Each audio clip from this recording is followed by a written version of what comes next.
Israel के बारे में कहा जाता है कि वो जो कहता है उसे करके दिखाता है। पिछले साल जब हमास ने इजराइल पर हमला किया था तो उसके बाद इजरायली प्रधानमंत्री नेतन्याहू ने कहा था कि वो हमास का खात्मा करके ही दम लेंगे।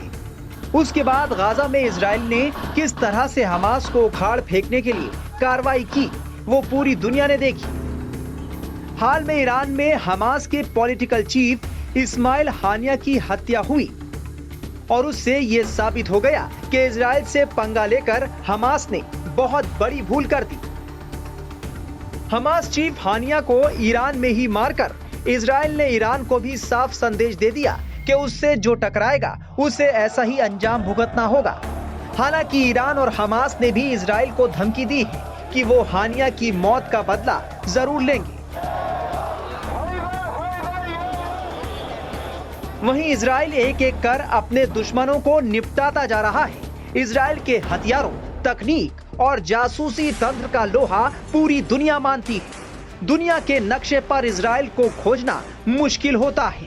आकार में छोटा है, चारों तरफ से दुश्मन देशों से घिरा है, लेकिन मजाल है कि कोई दुश्मन इसके निशाने से बच जाए। इजराइल की खुफिया एजेंसी की मिसाल पूरी दुनिया में दी जाती है। अपने दुश्मनों को चुन चुन कर, दौड़ा दौड़ा कर और खोज खोज कर मारने के लिए फेमस है इजराइल की खुफिया एजेंसी मोसाद। उसकी इंटेलिजेंस एजेंसी मोसाद इस काम में माहिर मानी जाती है। बरसों से इस बात को पूरी दुनिया जानती है। इजराइल अपने दुश्मनों को एक एक कर पार लगा रहा है।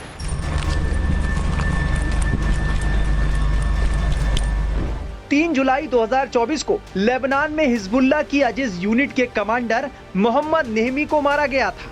उसके बाद 13 जुलाई 2024 को गाजा पट्टी में हमास के मिलिट्री कमांडर मोहम्मद दाइफ को एयर स्ट्राइक में मारा गया। इसके बाद 30 जुलाई 2024 को लेबनान में हिजबुल्लाह के सीनियर कमांडर फुआद शुकर को एयर स्ट्राइक में मारा गया। फिर 31 जुलाई 2024 को तेहरान में हमास के पॉलिटिकल चीफ हानिया को एयर स्ट्राइक में मारा गया। इसी तरह इजराइल ने 4 साल में हमास, ईरान और हिजबुल्लाह के करीब 32 कमांडर निपटा दिए। हाल में इजराइल ने हमास के पॉलिटिकल चीफ इस्माइल हानिया को भी बड़े शातिर ढंग से मारा। बताया जा रहा है कि हमास चीफ हानिया तेहरान के जिस गेस्ट हाउस में रुका हुआ था वहां 2 महीने पहले ही बम प्लांट किया गया था।